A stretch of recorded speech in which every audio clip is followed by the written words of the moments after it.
लिए वो उन्हें एक खाली थैला देकर कहते थे कि जंगल में जाओ और कोई एक ऐसा बेकार पौधा ढूंढ कर लाओ जिसका कोई औषधीय गुण ना हो। कमाल है। मतलब आपकी डिग्री इस बात पर निर्भर करती थी कि आप खाली हाथ लौटे। आज की दुनिया से कितना अलग है, जहां हम सीवी भरने के लिए चीजें इकट्ठा करते हैं। तो छात्र क्या करते थे? छात्र हफ्तों जंगल में भटकते थे। वो हर पौधे, हर जड़ी बूटी को परखते और आखिर में वे खाली हाथ लौटते और हताश होकर कहते, गुरुदेव हम फेल हो गए, हमें प्रकृति में कुछ भी बेकार नहीं मिला। तब गुरु मुस्कुराकर कहते, नहीं, अब तुम वैद्य बनने के लायक हुए हो। यहाँ डिग्री कागज पर नहीं बल्कि दृष्टि की स्पष्टता पर मिलती थी। वाह! ये इस बात का सबूत था कि छात्र ने प्रकृति के कण कण में उपयोगिता और जीवन देखना सीख लिया है। पैनी नजर से याद आया, क्या हम उस विचारक की बात कर सकते हैं जिनका नाम ही पाणिनि था? स्रोतों के अनुसार उन्होंने भाषा को एक अलग ही नजर से देखा, गणित की नजर से। ये कैसे संभव हुआ? महर्षि पाणिनि तक्षशिला की इसी बौद्धिक जमीन की उपज थे।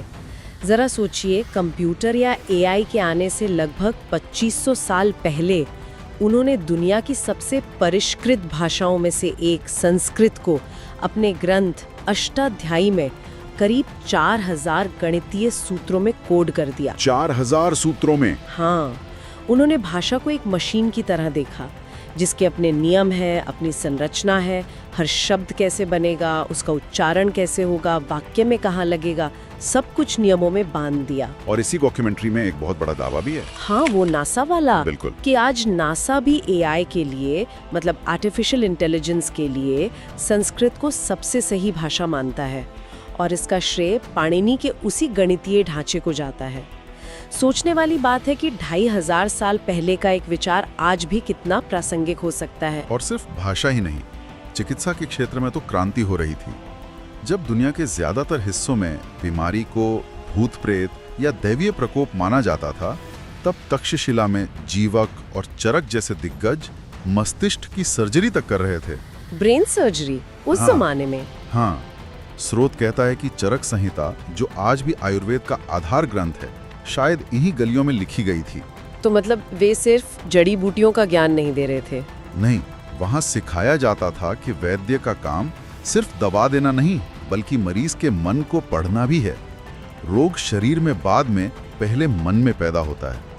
ये एक बहुत समग्र दृष्टिकोण था जो आज मॉडर्न मेडिसिन भी धीरे धीरे अपना रही है। तर्क, भाषा, चिकित्सा, ये शहर वाकई अपने शिखर पर था। लेकिन फिर कहानी में एक बड़ा मोड़ आता है ना, 326 ईसा पूर्व में। हाँ, 326 ईसा पूर्व, जब दुनिया जीतने निकला सिकंदर भारत की दहलीज पर आ खड़ा होता है। ये तक्षशिला की सबसे बड़ी परीक्षा थी। एक तरफ दुनिया की सबसे खूंखार और अनुशासित सेना, और दूसरी तरफ ज्ञान का ये खुला हुआ, दीवारों के बिना शहर। तो तक्षशिला के नेतृत्व ने इसका सामना कैसे किया? मुझे लगता है उन्होंने जरूर अपनी सैन्य विद्या का इस्तेमाल किया होगा। यहीं पर कहानी एक दुखद मोड़ लेती है। यहाँ दो बिल्कुल विपरीत प्रतिक्रियाएं देखने को मिलती हैं। एक तरफ था तक्षशिला का राजा आंभी। स्रोत इसे भारतीय इतिहास का एक बेहद शर्मनाक अध्याय कहता है। उसने क्या किया? आंभी ने लड़ने के बजाय सिकंदर के स्वागत में घुटने टेक दिए। उसने न सिर्फ उस विदेशी हमलावर को सोने चांदी की तोहफे दिए, बल्कि उसे भारत के अंदर आने का रास्ता भी बता दिया। ये शायद भारतीय इतिहास का पहला बड़ा और दर्ज किया गया विश्वासघात था। और दूसरी तरफ कौन था? दूसरी तरफ उसी तक्षशिला की एक अंधेरी कुटिया में एक शिक्षक का खून खौल रहा था, विष्णुगुप्त। चाणक्य, जिन्हें दुनिया चाणक्य के नाम से जानती है। वो अपनी आंखों से देख रहे थे कि कैसे उनके अपने राजा गुलामी को गले लगा रहे हैं। कहानी के अनुसार उन्होंने अपनी शिखा खोलकर प्रतिज्ञा ली कि जब तक इस विदेशी आंधी को रोककर खंड खंड भारत को एक अखंड राष्ट्र में नहीं पिरो देंगे, तब तक ये शिखा नहीं बंधेगी। तो चाणक्य ने क्या किया? क्या उन्होंने कोई सेना खड़ी की? नहीं, चाणक्य की रणनीति सीधी लड़ाई की थी नहीं। वो जानते थे कि सिकंदर की सेना से आमने सामने लड़ना वो आत्महत्या होगी। उन्होंने एक अदृश्य युद्ध छेड़ा। उनके जासूस, जो भिक्षु, व्यापारी, यहाँ तक कि वेश्याओं के भेष में थे, सिकंदर की सेना में घुस गए। अच्छा। उन्होंने धीमा जहर देने, यूनानी सैनिकों में दैवीय श्राप की अफवाहें फैलाने और मगध के विशाल हाथियों का डर पैदा करने जैसी मनोवैज्ञानिक चालें चली। जब सैनिकों ने अपने साथियों को बिना किसी घाव के रहस्यमयी तरीके से मरते देखा, तो उनका अंधविश्वास उनके डर में बदल गया। ये तो दिमाग का खेल था, तलवार का नहीं। लेकिन सिकंदर के जाने के बाद चाणक्य का असली काम शुरू हुआ होगा। बिल्कुल। सिकंदर के जाने के बाद चाणक्य और उनके शिष्य चंद्रगुप्त ने मगध पर कब्जा करने की पहली कोशिश की, लेकिन वो बुरी तरह नाकाम रही। मगध के केंद्र यानी राजधानी पाटलिपुत्र पर सीधा हमला एक बहुत बड़ी गलती थी। उन्हें जान बचाकर भागना पड़ा। तो फिर क्या बदला? उन्होंने अपनी रणनीति कैसे सुधारी? इसका जवाब उन्हें एक बहुत ही साधारण सी घटना से मिला। कहानी कहती है कि वे दोनों भेष बदलकर एक गांव में छिपे थे। जब उन्होंने एक माँ को अपने बच्चे को डांटते हुए सुना। बच्चा गरम खिचड़ी को बीच से खाने की कोशिश कर रहा था और बार बार अपना हाथ जला रहा था। माँ ने कहा, मूर्ख, चाणक्य जैसी गलती मत कर। खिचड़ी हमेशा किनारे से खाओ जहां वो ठंडी होती है, बीच में तो हाथ जलेगा ही। वाह, मतलब भारत के सबसे बड़े रणनीतिकार को सबक एक गांव की झोपड़ी में एक माँ से मिला।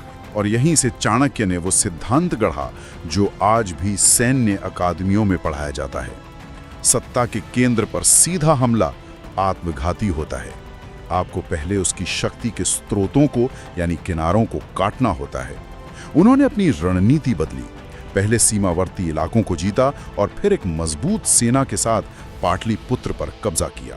इस तरह चंद्रगुप्त मौर्य के अखंड भारत की नींव रखी गई, जिसका पूरा ऑपरेटिंग सिस्टम तक्षशिला के दिमाग से निकला था। तो मौर्य काल में, खासकर अशोक के समय, तक्षशिला का क्या हुआ? क्या ये इसी तरह एक रणनीतिक केंद्र बना रहा? ये तक्षशिला का स्वर्ण युग था, लेकिन इसका चरित्र बदल गया। कलिंग युद्ध के बाद जब अशोक ने तलवार त्याग दी, तो यहाँ युद्ध नीति की जगह धम्म यानी शांति और नैतिकता की शिक्षा दी जाने लगी।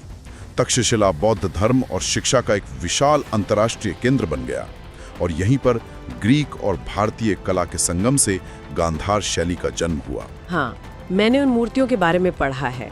बुद्ध की वो मूर्तियां जिनका चेहरा भारतीय शांति से भरा है, लेकिन शरीर और कपड़ों की सिलवटें यूनानी देवता अपोलो जैसी हैं। तो अशोक के समय तक्षशिला शांति, कला और अध्यात्म का केंद्र बन गया। पर क्या इसने अपनी वो लड़ाकू पहचान खो दी? क्या ये शांति ही इसके लिए खतरनाक साबित हुई? बिल्कुल, स्रोत इसी विरोधाभास की ओर इशारा करते हैं। यही शांति और समृद्धि आलस का कारण बनी। अशोक के बाद के शासक कमजोर हुए। उन्होंने अहिंसा का मतलब कायरता समझ लिया।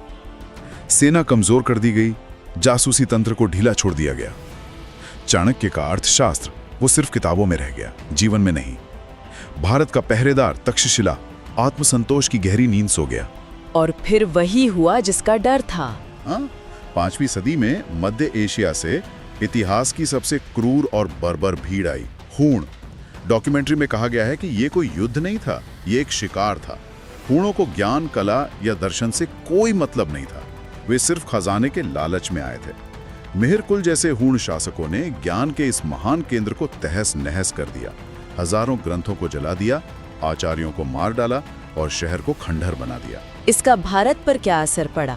ये सिर्फ एक शहर का अंत तो नहीं रहा होगा? ये एक शहर का अंत नहीं था, ये भारत के सुरक्षा कवच का अंत था। तक्षशिला भारत का शिरस्त्राण था। उसकी वो तीसरी आंख थी जो उत्तर पश्चिम से आने वाले खतरों को देखती थी। हूणों ने उसे चकनाचूर कर दिया। वो दरवाजा हमेशा के लिए खुल गया। स्रोत के अनुसार इसके बाद ही गजनवी, गौरी, बाबर जैसे आक्रांता सदियों तक उसी रास्ते से आए जहां कभी तक्षशिला पहरा देता था। अगर तक्षशिला जिंदा होता तो शायद भारत का आगे का इतिहास कुछ और होता। और फिर सदियों तक ये शहर गुमनामी में खोया रहा। मतलब लगभग 1400 सालों तक। फिर 19वीं सदी में एक अंग्रेज पुरातत्वविद अलेक्जेंडर कनिंघम ने इन खंडरों को फिर से खोजा। डॉक्यूमेंट्री इसे खुशी का नहीं बल्कि शर्म का क्षण कहती है कि हमें एक विदेशी ने हमारी विरासत की याद दिलाई। हमने अपने ही दिमाग को कूड़े के ढेर के नीचे दफना दिया था। तो आज जब हम उन खंडरों को देखते हैं तो वो हमें क्या संदेश देते हैं? तक्षशिला के खंडरों का आज के लिए एक बहुत स्पष्ट और कठोर संदेश है। नालंदा कहता है सीखो, लेकिन तक्षशिला कहता है सावधान रहो। ये आत्मसंतोष के खिलाफ एक चेतावनी है।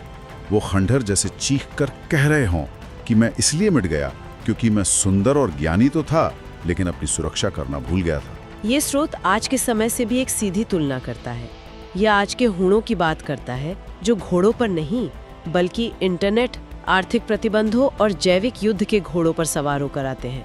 वे लाइब्रेरी नहीं जलाते, वे आपका डेटा चुराते हैं। सही बात है। वे आपकी मूर्तियां नहीं तोड़ते, वे आपके विमर्श को, आपके नैरेटिव को तोड़ते हैं। तो यहाँ हमारे श्रोताओं के लिए सोचने के लिए एक विचार है। क्या आज हमें नालंदा की करुणा और तक्षशिला के कवच दोनों की एक साथ जरूरत है? हाँ, एक हाथ में शास्त्र और दूसरे में शस्त्र